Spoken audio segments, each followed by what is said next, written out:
자, 3단원 종합문제 18번 문제입니다. 가와 나에 대한 절차로 옳지 않은 것은, 현재 이 문제는요, 저희 이번 기출문제집에서 들어가 있는 문제인데요. 자, 일단 가에서 제한 들어가 있고요. 공고. 이미 이 공고라는 과정을 보시고 뭐라는 걸 판단하셔야 되냐면, 이거는 지금 헌법 개정하는 과정에 대한 이야기구나 라고 생각을 해주실 수 있어야 되고요. 자, 그 다음 나예요. 제출, 국회의장, 법률안 거부권, 본회의, 대통령 공포라고 나와 있는 거 보니까 이거는 법률을 제정하거나 또는 개정하는 과정이라고 보실 수 있습니다. 자, 일단 헌법 개정안 먼저 볼게요. 제안하고요. 제안은 대통령이 할 수도 있고요. 우리가 어저께 17번 문제에서 봤었죠. 대통령이 할 수도 있고요. 국회 제적의원의 과반수가 제안을 할 수도 있습니다. 그래서 제안을 하게 되면 그 다음 대통령이 반드시 공고를 해줘야 되고요. 공고는 국민들에게 헌법 개정안의 내용을 알리는 거죠. 그러고 난 다음 국회 본회의 의결 절차 들어가게 되고요. 이때 필요한 의결 정족수가 제적의 3분의 2 이상이라고 보시면 되고요.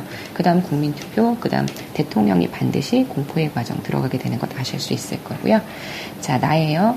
법률안 제출했죠. 제출은 국회의원 10인이 할 수도 있고요. 아니면 대통령, 행정부의 법률안 제출권 있죠. 국회의장이 받으면 그 다음 소관 상임위로 들어가게 되고요. 상임위원회 가고요. 그 다음 본회의. 본회의의 의결 정족수는 일반 의결 정족수. 제적의 과반수 출석의 과반수 찬성이죠. 그래서 대통령으로 가게 되고요. 대통령은 15일 이내에 법률안 거부권을 행사할 것인지 아니면 공포를 할 것인지를 결정해야 되죠. 거부권을 행사하게 된다면 국회의장이 다시 본회의로 자동 상정하게 되고요. 자동 상정하게 되는 경우 재의결 정족수 필요하죠.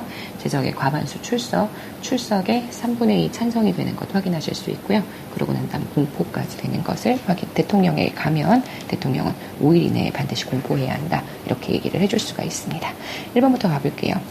헌법 개정안 본회의 의결 절차를 통과하기 위해서는요. 국회 제적의원의 3분의 2 이상의 찬성을 얻어야 되고요. 2번이에요. 국회의장은요. 직권상정할 수 있어요. 직권상정이라는 건 뭐냐면은 법률안에 있어서 상임위원회를 거치지 않고요. 바로 본회의로 올리는 절차를 직권상정이라고 얘기할 수 있는데요. 물론 국회 선진화법이 통과되고 난 후 직권상정은 여야 합의에 의해서만 할 수 있습니다. 하지만 직권상정 자체가 불가능한 건 아니에요. 근데요. 만약에 니은에서 상임위에서 폐기됐다. 이미 폐기된 법안은 이 법률을 진행하는 절차에 없는 거예요.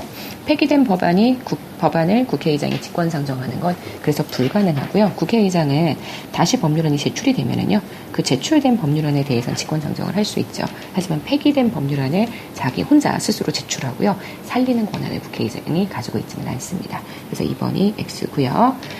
3번이에요. 법률안 거부권이 행사가 됐어요. 그러면 재의결 절차 들어가죠. 국회 제적의원 과반수 출석의원의 3분의 2 이상이 찬성해서 재의결하게 되면 반드시 법률로 확정되기 때문에 맞는 표현이고요. 4번이에요. 가에서 헌법 개정안의 제안은 대통령이 할 수 있어요. 아니면 국회 제적의 과반수. 자, 나에서의 법률안 제정 개정에서의 법률안 제출은요. 국회의원의 경우에는 10인 이상, 그리고 대통령의 행정부의 법률안 제출권이 있기 때문에 맞는 표현이라고 보실 수 있습니다. 18번은 평가원 문제예요. 수능에서 출제가 됐던 문제인데요. 문제가 헌법 개정안과 법률 제정 과정을 비교해서 설명하고 있는 문제이기 때문에 굉장히 좋은 문제거든요.